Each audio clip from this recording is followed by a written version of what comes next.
Արնայվ լրատվական կայքի հարգելի հետևորդներ, իմ զրուցակիցը տնտեսագետ, կառավարման փորձագետ Ռոլանդ Մարտիրոսյանն է, ողջույն պարոն Մարտիրոսյան։ Բարև ձեզ։ Դուք օրեր առաջ հայտարարեցիք, որ Նիկոլ Փաշինյանը մեր գազի եւ լույսի ռուբիլնիկը տալիս է Ադրբեջանին եւ Թուրքիային։ Հիմա դրանից հետո Նիկոլ Փաշինյանը այսպես ավելի խրոխտ հայտարարեց, որ պետք է լինի էներգետիկ միասնական համակարգ Ադրբեջանի հետ եւ ինչու ոչ Թուրքիայի հետ։ Ես կուզենամ գնահատեք իսկապես մենք ինչ իրավիճակում կհայտնվենք, երբ որ լինի այդ միասնական համակարգը, կախվածությունը ամենակարևոր ռեսուրսներից։ Նախ առաջին հերթին եկեք հասկանանք, թե Նիկոլ Փաշինյանը եւ Ալիևը երբ են վերջնականապես որոշելու, եթե իրենց որոշելու տիրույթում է հայ-ադրբեջանական սահմանի ամբողջական բացումը եւ Արցախի հայերի վերադարձը իրենց բնորան։ Առաջին հերթին թող Նիկոլ Փաշինյանը այդ հարցը լուծի, որովհետեւ եթե մենք խոսում ենք խաղաղության մասին, ես խաղաղության որևիցե մի նշույլ չեմ տեսնում, քանի որ կա հայ-ադրբեջանական փակ սահման, շուրջ 930 կիլոմետր երկարությամբ։ Սա մեկ։ Հայաստանի Հանրապետության եւ Ադրբեջանի Հանրապետության միջև էներգետիկ համակարգի միավորումները երկու պետությունների տեսականորեն հնարավոր է պատկերացնել, բայց գործնականում բավականին բարդ է եւ անհասկանալի է, թե ինչպես է այդ միավորումը պատկերացվում։ Եվ վտանգը դրա ես նախ առաջին հերթին մասին խոսեք։ Հայաստանի Հանրապետությունը եկեք չմոռանանք, որ ՄԱԳԱՏԷ-ի անդամ է 93 թվականից եւ Հայաստանի Հանրապետությունը ատոմային երկիր է։ 70-ականների վերջ, 80-ականների սկիզբ Հայաստանի Հանրապետությունը շահագործվել է իր սերունդի մեջ, իր տեսակի մեջ լավագույն ատոմակայանը սովետական միության ժամանակ կառուցված։ Եվ 90-ականների սկզբից խնդիր է դրվել Թուրքիայի եւ Ադրբեջանի կողմից Հայաստանի Հանրապետության ատոմակայանը փակել, ելնելով ատոմակայանի ֆիզիկական եւ բարոյական մաշվածության եւ նրա տարիների շահագործման գործոնից։ Սակայն մեր ատոմակայանը բավականին լավ հագեցված եւ վերազինված է ժամանակակից սարքավորումներով եւ եկեք չմոռանանք, որ Ռուսաստանի կառավարության տիրույթում է եւ Ռոսատոմն է կառավարում եւ շահագործում մեր ատոմական։ Հետեւաբար այդ խնդիրը իրականում Ադրբեջանի եւ Թուրքիայի կողմից, որը բարձրաձայնվում է պատե առիթով նույն ՄԱԳԱՏԵ-ում եւ այլ հարթակներով, սինեն դա զուտ քաղաքական գործոն է։ Մեր ատոմականը ոչ միայն էլեկտրաէներգիա արտադրող կարևորագույն հանգույց եւ գիտատար նշանակություն ունի նաեւ, այլև ռազմաստրատեգիական եւ անվտանգային երաշխիքներով կարևորագույն գործոն է։ Եվ ոչ միայն ատոմակայանը արկան չպետք է փակվի, թեպետ 26 թվականին, սույն թվականին, արդեն իսկ պետք է լիցենզիայի հարցը լուծվի եւ եւս 10 տարով երկարացվի, ամենայն դեպս այդպեսին է նախապայմանը։ Հակառակ դեպքում, եթե մեր ատոմակայանը փակվեց, Հայաստանի Հանրապետության այսօրվա էլեկտրաէներգիա արտադրող ողջ հանգույցի շուրջ 30-ից 40% էլեկտրաէներգիայի դեֆիցիտ ենք ունենալու։ Եվ եկեք չմոռանանք, որ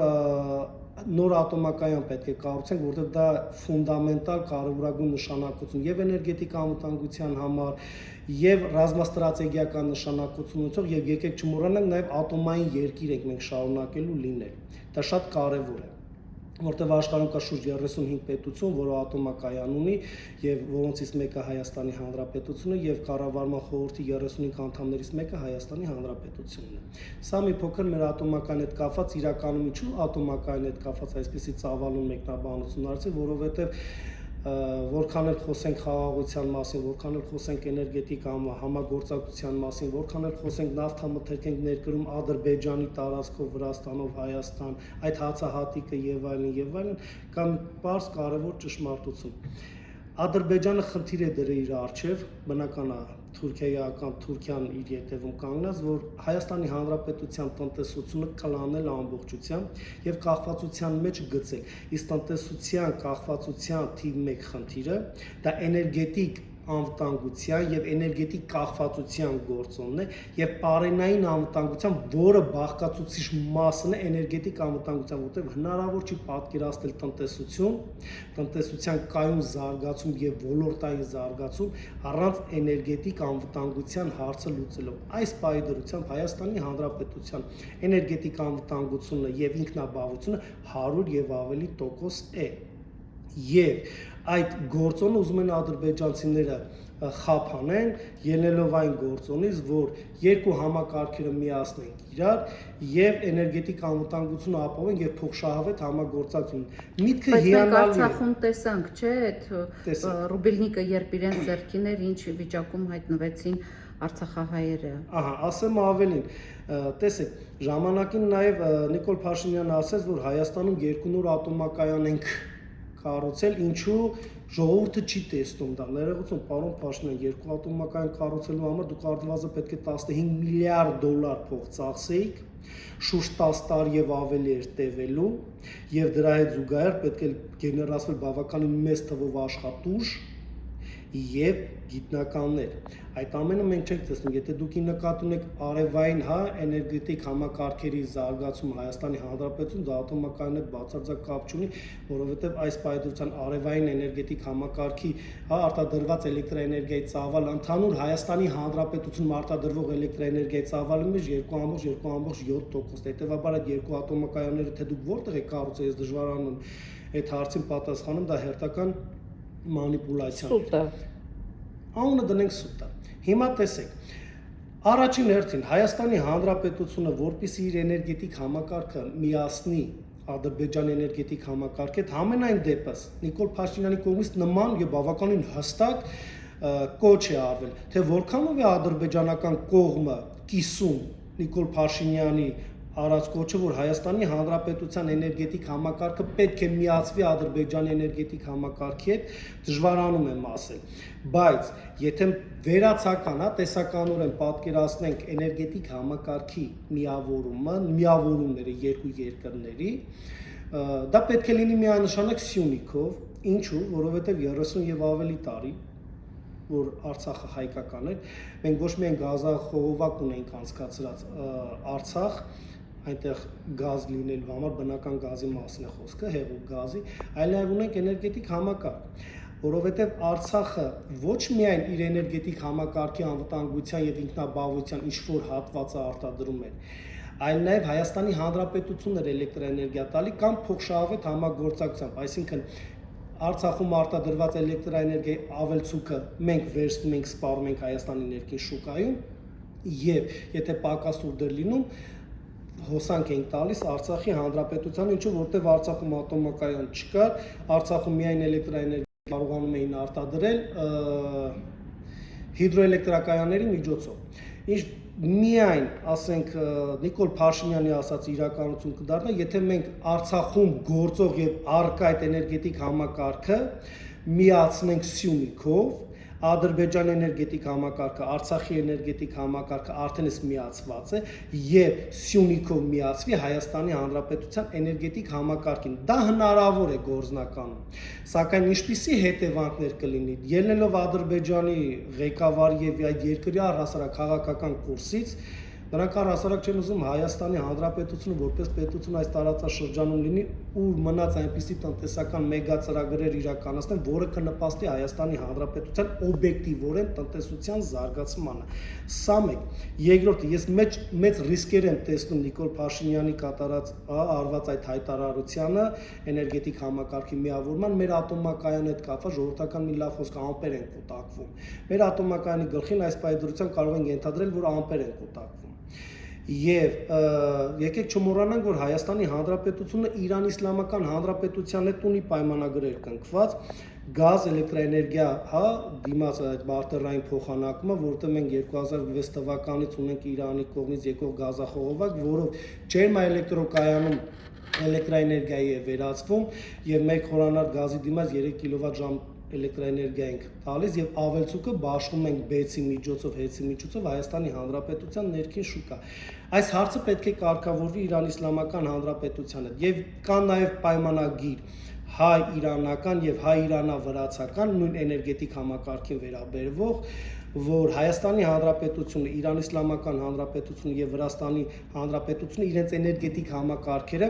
պետք է միավորեն, եթե կարելի է այդպես անունը դնել, որ երկրների էներգետիկ համակարգի անվտանգության, անխափանության եւ կայունության հասանելիության համար երեք երկրները հիանալի պայմանագիր են կնքել։ Այդ պայմանագրի ճակատագիրը ինչպես է լինելու, սա երկուս, եւ երրորդը, եթե մենք Սյունիքով պետք է մեր էներգետիկ համակարգը, Արցախով, Ադրբեջանի, բուն Ադրբեջան էներգետիկ համակարգին միացնենք եւ Նախիջևան էներգետիկ համակարգին միացնենք, այստեղ հարցը առաջանում ենք ինչպես պետք է նկարագրենք կամ բացատրենք վրացական կողմին եւ Իրանի Իսլամական Հանրապետության կողմին եւ Ադրբեջանում արդեն իսկ պարզ է եւ աշխատանքները բավականին արագ տեմպերով են առաջ ընթանում Ադրբեջանը ուզում է Սյունիքով էներգետիկ հանգույց անցկացնել Նախիջևան էներգետիկ համակարգը էլ ավելի կայունացնելու միգուցե այսպես երրակողմ ինչ-որ համաձայնություն կա կուլիսների ետևում, որը դեռ պարզ չի։ Տեղանքով, տարածաշրջանով շատ լավ բացատրեցիք, այնուամենայնիվ ռիսկը, վտանգը Հայաստանի ամենակարևոր անվտանգային ռեսուրսի բանալին տալ Ադրբեջանին։ Կարճ կխնդրեմ ռիսկի մասին։ Ես ինքս կողմնակից չեմ Հայաստանի Հանրապետության էներգետիկ համակարգը միացնել Ադրբեջան էներգետիկ համակարգի հետ առավել եւս այս պայմաններով, որովհետեւ Ադրբեջանը անկանխատեսելի պետություն է մեզ համար, սա մեկ։ Ադրբեջանը թշնամի պետություն է մեզ համար, որքան էլ Հայաստանի Հանրապետության օրվա իշխանություններն ասում են բարեկամ ենք, խաղաղության են գնում, խաղաղությունը արդեն իսկ հաստատվել է, դրանք զառանցակի ժանրից են,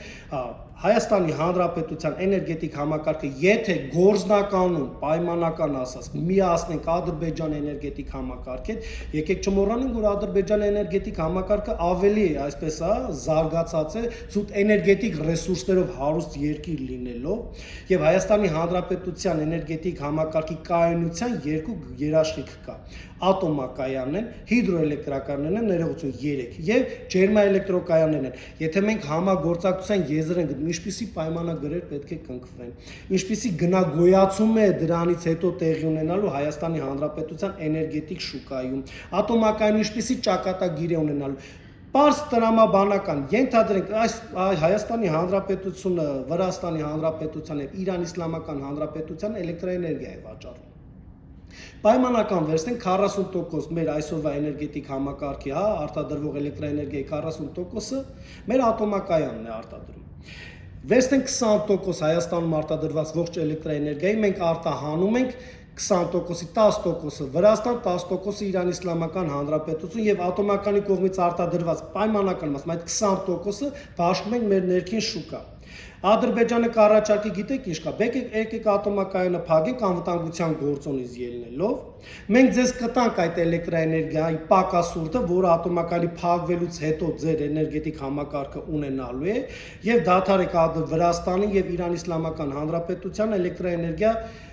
վաճառելուց հասկանալի է կարող է այդ բացը Ադրբեջան էներգետիկ համակարգը լրացնել ատոմականը փակելուց հետո այդ դեֆիցիտը լրացնել սակայն մենք էներգետիկ կախվածության մեջ ենք հայտնվելու մի պետության հետ կամ մի պետության կողմից որը ճշտամաբար է մեզ վերաբերվում, որ ունի փակ սահմաններ մեզ հետ, այդ թրիփ նախագիծը դեռ անորոշ է, ինչպիսի ճակատագիր է սպասում, եւ մեր Սյունիքը այն կարևորագույն մարզն է Իրան Իսլամական Հանրապետության, որ մեզ կապում է, այդ Ադրբեջան, Սյունիք, Նախիջևան էներգետիկ համակարգը, որ այսօր Ադրբեջանը կառուցում է, եւ այն էներգետիկ համակարգերը երկու պետություն, որ պետք է միավորվեն, Հայաստանի Հանրապետության ատոմակայանի գլխին սև ամպեր են կուտակվել եւ փակման եզրին է կանգնել, եւ մեր էներգետիկ անվտանգության այդ ռուբիլնիկ հասկացությունը հանձնելու են բացառապես Ադրբեջանին։ Շնորհակալություն, շատ կարճ, պարոն Մարտիրոսյան, արդյոք հենց դրանով էր պայմանավորված այդ գործարքի շրջանակում էր հեծի խլումը։ Չի բացառվում, տեսեք, երաշերտ են էլեկտրաէներգիա արտադրող կառույցներ, ատոմակայան, ջերմաէլեկտրոկայանները, հիդրոէլեկտրակայանները, հողմակայանը եւ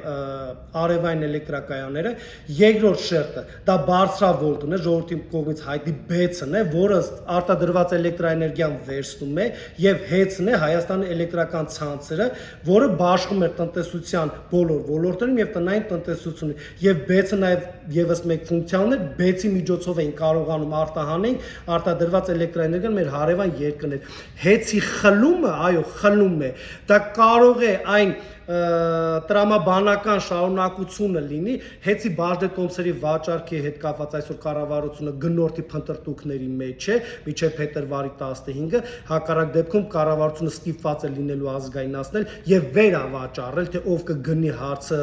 բաց է մնում